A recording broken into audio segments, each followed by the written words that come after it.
So there are 3 types of RNA, and I told you we take our DNA, it's the recipe, it's like the French recipe, and we're going to make RNA from it. We're going to make an English recipe that we can understand. And to do this, what happens is we actually need 3 types of RNA. The messenger RNA is kind of like that English version of the recipe.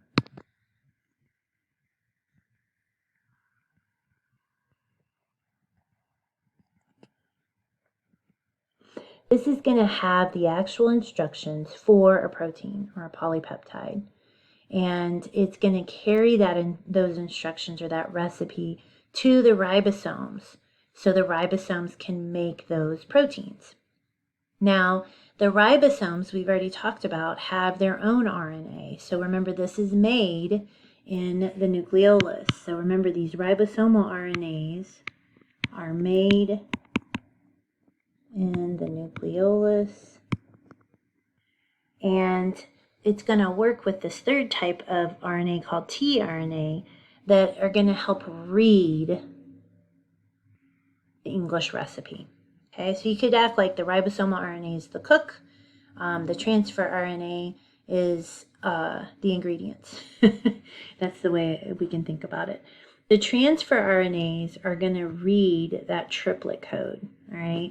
They're going to bind to or pair with the triplet codons. So codons are those triplets of nucleotides.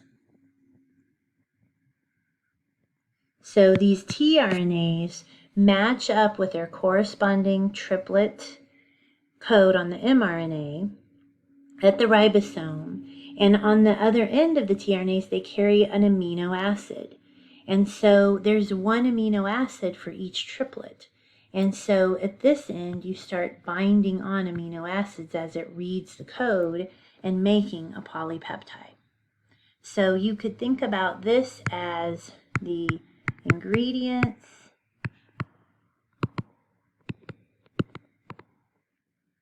the ribosomal RNA is like the cook, mixing the ingredients together or holding them, and they're all reading from the English version of the recipe, the mRNA. So let's walk through this. You have an RNA polymerase, and I know there's a lot of RNA types floating around here. RNA has a big job in transcription and translation. So the RNA polymerase will bind to a specific part of the DNA called the promoter region. This is essentially the start sign. Start here. That's what it says. The polymerase binds, and it's going to make a read from the template strand until it hits this termination signal, which is a stop. Stop making a copy here. The first thing that RNA polymerase is going to do is unwind this double strand, okay? And so it will bind to that start region. It will take these 2 DNA strands apart and start making that English version of the recipe, or mRNA.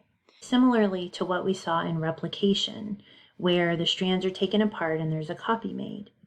But in this case, we've got a template strand, which is what the mRNA is going to be made out of. Remember, the bottom strand here is the template strand.